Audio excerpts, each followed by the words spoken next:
नमस्कार दोस्तों। आज हम लोग बात करेंगे बायोस्फीयर रिजर्व्स के बारे में।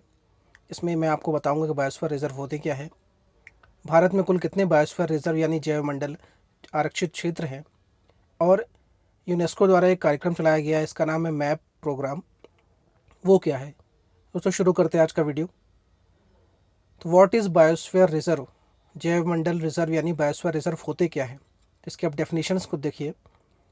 Biosphere reserves are designated natural sites, ये एक प्राकृतिक आवास या स्थल है जिनमें शामिल हो सकते हैं टेरेस्ट्रियल, मरीन, कोस्टल या इन तीनों के कॉम्बिनेशन वाले भी इकोसिस्टम।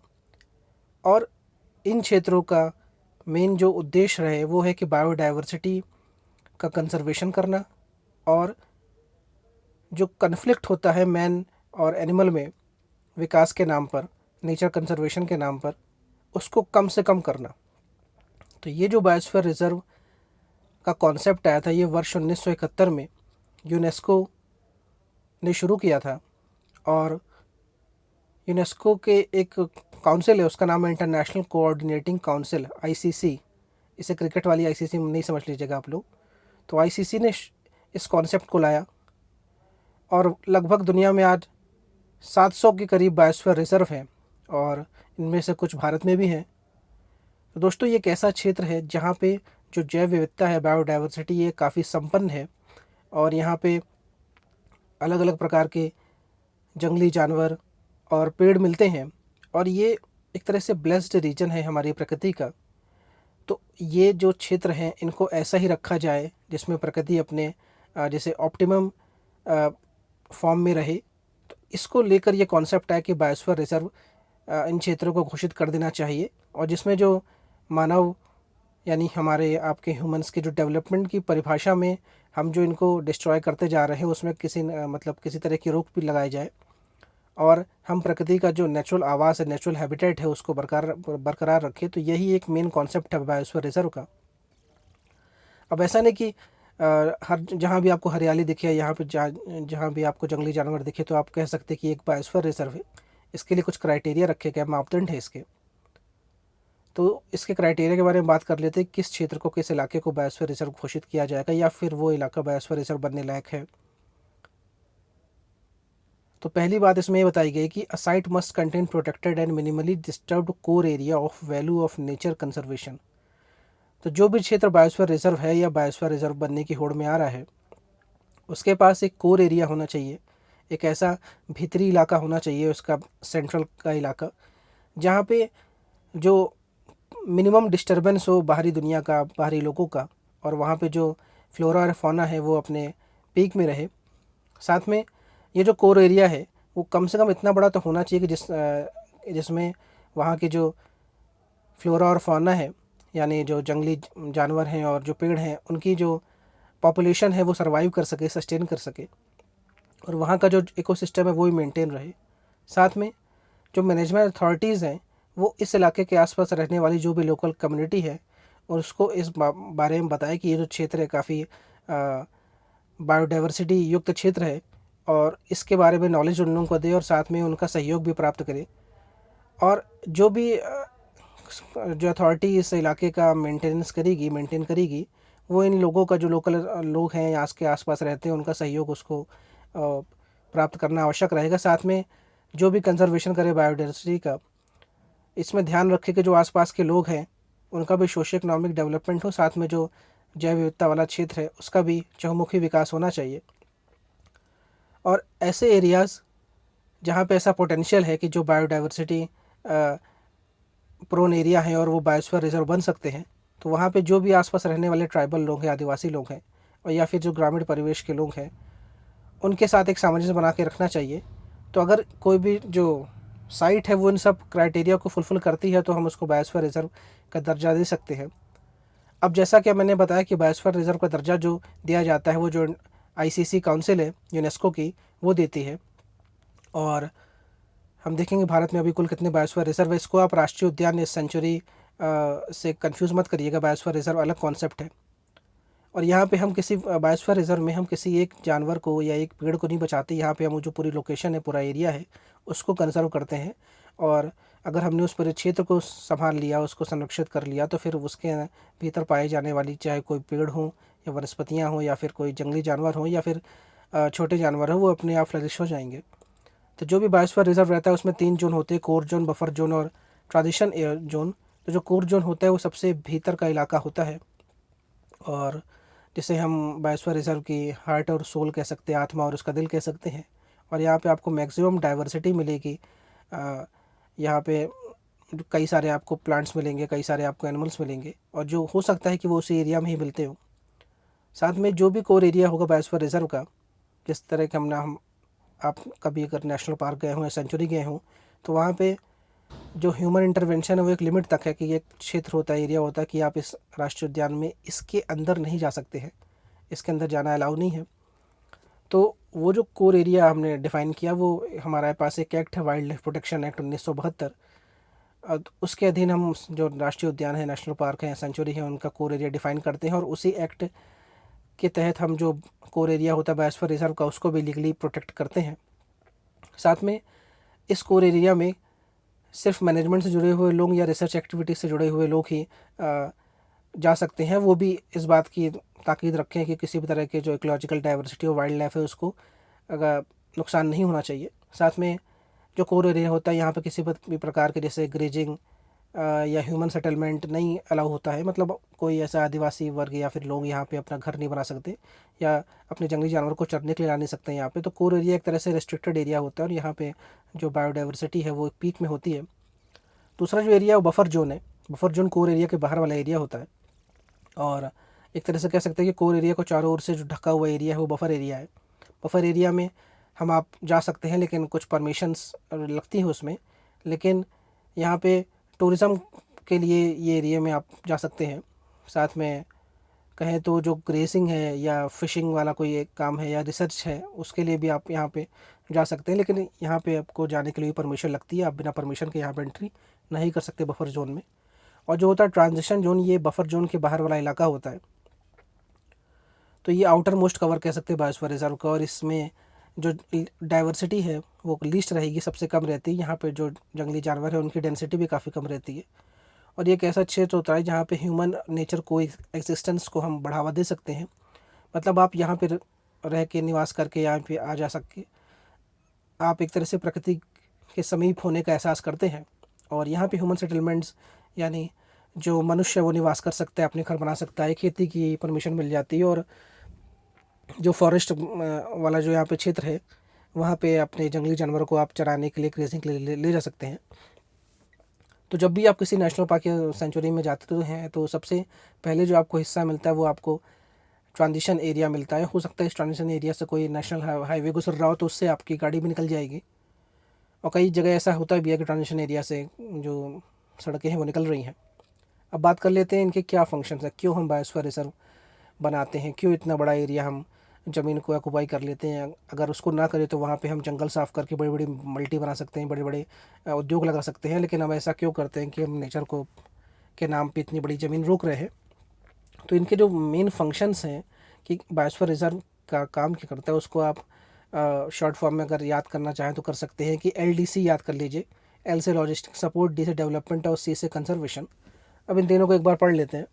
कंजर्वेशन, यहाँ पे हम किस चीज़ का कंजर्वेशन या संरक्षण कर रहे हैं, तो यहाँ पे हम जो जैव विविधता है, डाइवर्सिटी है, जो प्लांट्स हैं, विभिन्न प्रकार की जो स्पीसीज़ हैं, जो एनिमल्स हैं, उनको हम यहाँ पे कंजर्व कर रहे हैं। क्योंकि अगर हमने इनकी सुरक्षा नहीं की तो फिर जो मानव है, जो ह्यूमन सेटलमेंट है, वो यहाँ तक पहुँच जाएगा और फिर वो उनका शिकार करके हो सकता है ये प्रजातियाँ ख़त्म हो जाएँ, ये एनिमल्स एक्सटिंक्ट हो जाएँ।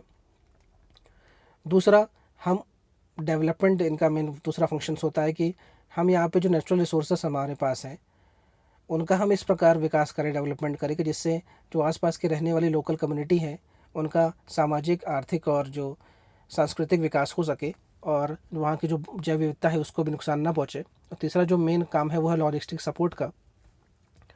तो ये जो क्षेत्र होते हैं ये कई प्रकार की जो मल्टी फैसिलिटी प्रोवाइड कराते हैं, जिससे हम रिसर्च कर सकते हैं और मॉनिटरिंग कर सकते हैं कि हमारे पास जो जंगल है, जो फ्लोरा फौना है, जो एनिमल स्पीशीज़ हैं, वो उनकी क्या स्थिति है और उनकी कंडीशंस क्या है। तो काफ़ी ज़रूरी होते हैं बायोस्फीयर रिजर्व। और लास्ट और जैसे हम एक आखिरी में कह सकते हैं कि ये जो एक तरह से हमारे जो इलाके हैं उसके लंग्स का काम करते हैं। इतने बड़े एरिया में इतने बड़े बड़े जंगल होते हैं तो हमें काफ़ी ज़्यादा प्लेंटी ऑफ ऑक्सीजन प्रोवाइड कराते हैं। तो वर्तमान में हमारे देश में 18 बायोस्फीयर रिजर्व है। और अब मैं आपको एक मैप दिखा रहा हूँ, उसमें आप इनको देख सकते हैं 18 बायोस्फीयर रिजर्व कौन कौन से हैं। तो आप ये देखिए, सबसे ऊपर हिमाचल प्रदेश में आपको कोल्ड डेजर्ट मिलेगा, फिर उत्तराखंड में नंदा देवी है, फिर सिक्किम में कंचनजंगा है, फिर आपको आसाम में मानस दिखेगा, आसाम में डिब्रू सैखोवा दिखेगा, मेघालय में नोकरेक है, अरुणाचल प्रदेश में दिहांग दिबांग है, फिर गुजरात में आप देखिए कच्छ वाला इलाका है, मध्य प्रदेश में पन्ना है और पचमढ़ी का इलाका है, और एक और है अचानक मार्ग अमरकंटक। तो ये जो इलाका है ये छत्तीसगढ़ और मध्य प्रदेश दोनों के बीच में पड़ता है। फिर आप अगर पश्चिम बंगाल में देखें तो सुंदरबन दिख रहा है, उड़ीसा में सिमलीपाल दिख रहा है। फिर आप ये नीचे आइए तो यहाँ पे आपको आंध्र प्रदेश जो है वहाँ पे शेषाचलम दिख रहा है, नीलगिरी जो है तमिलनाडु, कर्नाटक और केरला के बीच में है, अगस्तमलाई केरला और तमिलनाडु में, गल्फ ऑफ मन्नार आपको तमिलनाडु में दिख रहा है, ग्रेट निकोबार में एक दिख रहा है। तो ये 18 बायोस्फीयर रिजर्व है। हो सकता है इन बायोस्फीयर रिजर्व के अंदर कोई नेशनल पार्क भी हो सकता है इन बायोस्फीयर रिजर्व के अंदर कोई सेंचुरी भी हो, लेकिन ये बायोस्फीयर रिजर्व बहुत बड़े एरिया होते हैं। जैसे मैं अगर एमपी की बात करूँ, एमपी में पचमढ़ी जो बायोस्फीयर रिजर्व मैंने बताया आपको, इसके अंदर आपको सतपुड़ा टाइगर रिजर्व मिल जाएगा। पन्ना नेशनल जो बायोस्फीयर रिजर्व बताया इसके अंदर आपको पन्ना टाइगर जो रिजर्व है या फिर पन्ना नेशनल पार्क मिल जाएगा। तो हो सकता है, और मोस्ट प्रॉब्ली होते ही हैं, जो बायोस्फीयर रिजर्व होते हैं उनके अधीन आपको एक नेशनल पार्क या 2 नेशनल पार्क मिल जाएंगे, 3-4 सेंचुरी मिल जाएंगे, क्योंकि इनका एरिया काफ़ी बड़ा होता है। अब इनके बारे में ब्रीफली देख लेते हैं। तो सबसे पहले नीलगिरी बायोस्फीयर की बात कर लेते हैं। इस मैप में आप देखिए नीलगिरी आपको दिख रहा है, तो ये तमिलनाडु, केरला और कर्नाटक के में बटा हुआ है, और ये पहला बायोस्फीयर रिजर्व था जो नोटिफाई हुआ था 1986 में। फिर नंदा देवी की बात करें उत्तराखंड में है, नोकरेक की मैंने बात की थी मेघालय के, ये देखिए आप गारो वाला जो हिस्सा है वहाँ पे है। उसके बाद ग्रेट निकोबार की हमने बात की, अंडमान निकोबार में है, और ये बायोस्फीयर रिजर्व जो है ये पूरी तरह ये एक यूनियन टेरेटरी में स्थित है। क्योंकि आप इस मैप में देखिए अंडमान निकोबार के अलावा कोई ऐसा इलाका नहीं है यूनियन टेरेटरी वाला जहाँ पे कोई आपको बायोस्फीयर रिजर्व मिल रहा हो। उसके बाद गल्फ ऑफ मन्नार हमने देखा कि ये तमिलनाडु स्टेट में है, ये इंडिया और श्रीलंका के बीच में है। मानस हमने बात की थी कि ये आसाम में है, कोकराझार, बरपेटा और नलबारी जिलों में फैला हुआ है। सुंदरबन वेस्ट बंगाल में है, और सुंदरबन जो है ये गंगा और ब्रह्मपुत्र जो नदी है उनका जो डेल्टा वाला एरिया है वहाँ पे है ये। अब ये सुंदरबन बायोस्फीयर रिजर्व के अधीन आपको सुंदरबन नेशनल पार्क मिल जाएगा, और यहाँ पे सुंदरबन टाइगर रिजर्व भी मिलेगा आपको। यहाँ पे ही रॉयल बंगाल टाइगर का नेटिव इलाका है। रॉयल बंगाल टाइगर जो है वो आपके भारत का राष्ट्रीय पशु है। फिर हम ये उड़ीसा में हमने देखा था मयूरभंज जिले में सिमलीपाल। फिर असम के डिब्रूगढ़ और तिनसुकिया जिले में है डिब्रू साइखोवा। अरुणाचल प्रदेश के सियांग और दिबांग जो घाटी क्षेत्र है वहाँ मिलेगा दिहांग दिबांग। मध्य प्रदेश में Pachmarhi tiger reserve, sorry Pachmarhi biosphere reserve, इसी के अंदर सतपुड़ा टाइगर रिजर्व मिलता है, और पचमढ़ी मध्य प्रदेश का हिल स्टेशन भी है। कंचनजंगा जो है ये सिक्किम में मिला है, और ये यूनेस्को वर्ल्ड हेरिटेज साइट भी है। लेकिन रोचक बात यह है कि यूनेस्को की ये मिक्स्ड वर्ल्ड हेरिटेज साइट है। देश में कुल कितनी यूनेस्को वर्ल्ड हेरिटेज साइट है ये आप मुझे कमेंट बॉक्स में बताइएगा, लेकिन उनमें से सिर्फ इकलौती ये जो है कंचनजंगा ये मिक्स्ड वर्ल्ड हेरिटेज साइट में आती है। मतलब यहाँ पे आपको नेचर से जुड़ी हुई कुछ ऐसी चीज़ में मिलने, कुछ ऐसी विश्व विरासत धरोहर में मिलेगी, साथ में जो सांस्कृतिक है वो भी मिलेगी। मतलब culture plus nature mixed site है ये कंचनजंगा। अगस्तमलाई जो है ये केरला स्टेट में है, और यहाँ इसके अधीन आपको देखिए यहाँ पे लिखा है ये नेय्यार, पेप्पार और शेंदुर्नी वाइल्ड लाइफ सेंचुरी इस बायोस्फीयर का पार्ट है। अचानक मार अमरकंटक जो है ये मध्य प्रदेश का डिंडोरी अनूपपुर ज़िले में स्थित है, और छत्तीसगढ़ का जो बिलासपुर ज़िला है वहाँ पे स्थित है। 2000 से पहले मध्य प्रदेश छत्तीसगढ़ एक ही राज थे, तो तब ये दिक्कत नहीं थी, लेकिन अब ये बढ़ गए हैं, इसलिए अचानक मार अमरकंटक, जो अमरकंटक वाला हिस्सा है ये तो आपको एमपी में मिलेगा, और अचानक मार वाला जो है वो छत्तीसगढ़ में मिलेगा। लेकिन सब ये लगा हुआ है, ऐसा नहीं कि इसके दो टुकड़े हमने किए हैं। कच्छ वाला जो क्षेत्र ये डेजर्ट एरिया है गुजरात में। कोल्ड डेजर्ट की मैंने बात की, ये हिमाचल प्रदेश में है, और इसके अधीन आपको मिलेगा पिन वैली नेशनल पार्क, और चंद्रताल, सारचू और किब्बल वाइल्ड लाइफ सेंचुरी इस बायोस्फीयर रिजर्व के अंदर ही है। आंध्र प्रदेश में मिलेगा शेषाचलम हिल्स बायोस्फीयर रिजर्व, और पन्ना जो है ये सबसे आखिरी एडिशन है, 2011 में ये पन्ना जुड़ा था। तो ये पन्ना बायोस्फीयर रिजर्व के अंदर ही आपको मिलेगा पन्ना नेशनल पार्क। तो कुल 18 बायोस्फीयर रिजर्व हैं हमारे पास, और इन 18 में से जो 11 हैं वो यूनेस्को ने एक प्रोग्राम चलाया था, ये भी 1971 में ही चलाया था। इसका नाम था मैन एंड बायोस्फीयर प्रोग्राम। इसके अंतर्गत इसने world network of biosphere reserve की एक सूची बनाई, और उसमें हमारे पास जो 18 बायोस्फीयर रिजर्व हैं उनमें से 11 इस मैन एंड बायोस्फीयर प्रोग्राम की world network of biosphere reserve में आते हैं। तो इस 18 में ही 11 आते हैं। तो पहले देख लेते हैं कौन से 11 हैं, उसके बाद में बात करते हैं। तो पहला तो नीलगिरी है, फिर गल्फ ऑफ मन्नार है तमिलनाडु में, सुंदरबन है आपको पश्चिम बंगाल, नंदा देवी उत्तराखंड में, नोकरेक है आपके मेघालय में, सिमलीपाड़ू ईसामी पचमढ़ी मध्य प्रदेश में, अचानक अमरकंटक मध्य प्रदेश में, और छत्तीसगढ़ में ग्रेट निकोबार जो है वो अंडमान और निकोबार, अगस्तमलाई केरला में, और कंचनजंगा जो है ये सिक्किम में। तो ये जो 18 बायोस्फीयर रिजर्व है इनमें से 11 जो हैं ये मैप प्रोग्राम के अंतर्गत आते हैं, ध्यान रखिएगा। अब बात कर लेते हैं क्या था मैप प्रोग्राम यानी मैन एंड बायोस्फीयर प्रोग्राम। तो यूनेस्को ने 1971 में इसकी शुरुआत की थी, और इसका मेन जो एम था वो था कि इंटर गवर्नमेंटल साइंटिफिक प्रोग्राम हम चलाएं, और जिसमें जो अंतर्राष्ट्रीय पहुंच है वो भी उन देशों को दी जाए, सहायता दी जाए उन देशों को, जिससे वो अब साइंटिफिक बेसिस पे जो नेचर और ह्यूमन की जो रिलेशनशिप है उसको बढ़ावा दे सके, और उनको जो भी ज़रूरत लगती है वो इंटरनेशनल कम्युनिटी उनको प्रोवाइड कराएगी, लेकिन वो अपने देश के ये जो बेहतरीन बायोस्फीयर रिजर्व हैं इनको संभाल के रखे, सहेज के रखे। तो लगभग 670 साइट है 120 कंट्रीज़ में, जो कि मैप यानी मैन एंड बायोस्फीयर प्रोग्राम के अधीन आती हैं, जिनमें से 11 आपके यहाँ है। तो अब 18 बायोस्फीयर रिजर्व हैं, जिनमें से 11 जो है ये मैप प्रोग्राम के अधीन आती हैं। अब इन्हीं बायोस्फीयर रिजर्व में इन्हीं नाम से हो सकता है आपको नेशनल पार्क भी मिल जाए, तो कंफ्यूज नहीं होइएगा, क्योंकि बायोस्फीयर रिजर्व बड़ा एरिया होता है, उसके अधीन नेशनल पार्क आ सकते हैं। ध्यान रखिएगा, मैं बोल रहा हूँ आ सकते हैं, ऐसा नहीं कि हर बायोस्फीयर रिजर्व के अंदर आपको नेशनल पार्क मिले, लेकिन बायोस्फीयर रिजर्व एक बहुत बड़ा एरिया होता है। और जिस तरह हम नेशनल पार्क में किसी हो सकता है कि हम नेशनल पार्क के में कोई विशेष जानवरों को बचा रहे हैं, जैसे टाइगर प्रोजेक्ट, टाइगर के अधीन हम टाइगरों पर ज़्यादा ध्यान देते हैं, या प्रोजेक्ट जो आपका कुरमा है उसमें हम जो हमारे जिसे कहते हैं कछुए हैं उन पे ध्यान देते हैं, या प्रोजेक्ट एलिफेंट पे ध्यान देते हैं। तो हो सकता है नेशनल पार्क और सेंचुरी में हम किसी विशेष जानवरों को भी सहेजें, लेकिन जब बायोस्फीयर रिजर्व की बात आती है तो हम यहाँ पे एक पूरे एरिया को कंजर्व करते हैं, ना कि किसी पर्टिकुलर प्लांट की स्पीसीज़ या एनिमल की स्पीसीज़ को। तो दोस्तों ये रहा बायोस्फीयर रिजर्व को लेके एक थोड़ा सा ब्रीफ डिस्क्रिप्शन। अगर आपको वीडियो पसंद आए तो please to like share with your friends also. मिलते हैं अपने अगले वीडियो में, तब तक के लिए धन्यवाद, जय हिंद।